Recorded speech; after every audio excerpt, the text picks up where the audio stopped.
In the year of 2020, the COVID-19 pandemic took the whole world by storm.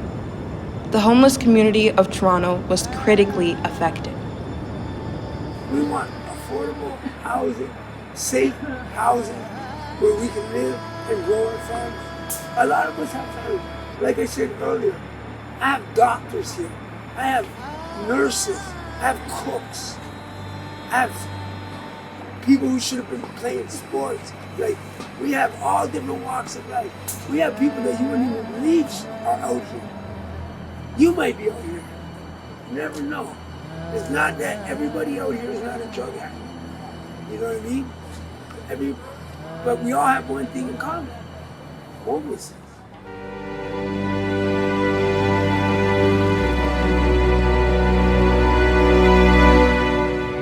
In mid-March or early March, we've opened 40 different new locations where we've spread out the number of people that were staying in the base shelter system. There's about 25 of those programs that are still operating, many of them in hotels where people are, in their own room with the washroom and much better protected than they might have been in the base shelter system, which in some of our larger congregate settings, have beds lined up beside each other in a setting.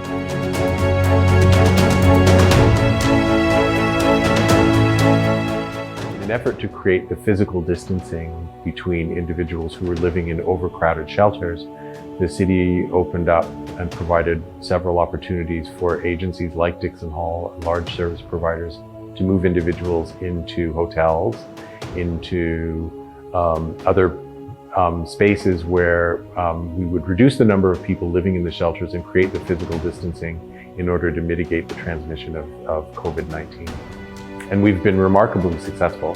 I mean, it should be noted that 0.23% of the homeless population has contracted COVID during these times, as opposed to 3% of the general population in the city of Toronto. We do wellness check with all of our guests, all of our programs, every day, more than once. We do check on their health and well-being, and we do check their temperature, and it's documented. So as a result of that, the number of positive cases in the shelter system is really none, very low to none. So we've done a great job as an agency and as a sector and as a city in the shelter system, actually, to keep the population that we serve safe. My name is Debbie Brown. I'm here with my daughter Mackenzie and my husband Ricky. We're actually it's not a very bad experience at all here. They've been great staff. We've had a lot of help trying to locate and find a new home. They're really good. They do the quarantine. We already went through that a few times. But they've had a few people in there that they've had to quarantine, and they just stay in their own apartment. They've had the meals brought to them. And it's not been bad. There hasn't been really anybody in there yet with it, which has been really good. Do they check in on you daily? Oh yeah, 3 times a day, and then once at night at 10. So it's breakfast, lunch, dinner, and then 10 o'clock.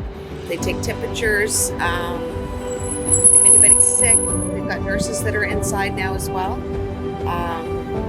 Any medical stuff that needs to be done, they can actually do it all inside.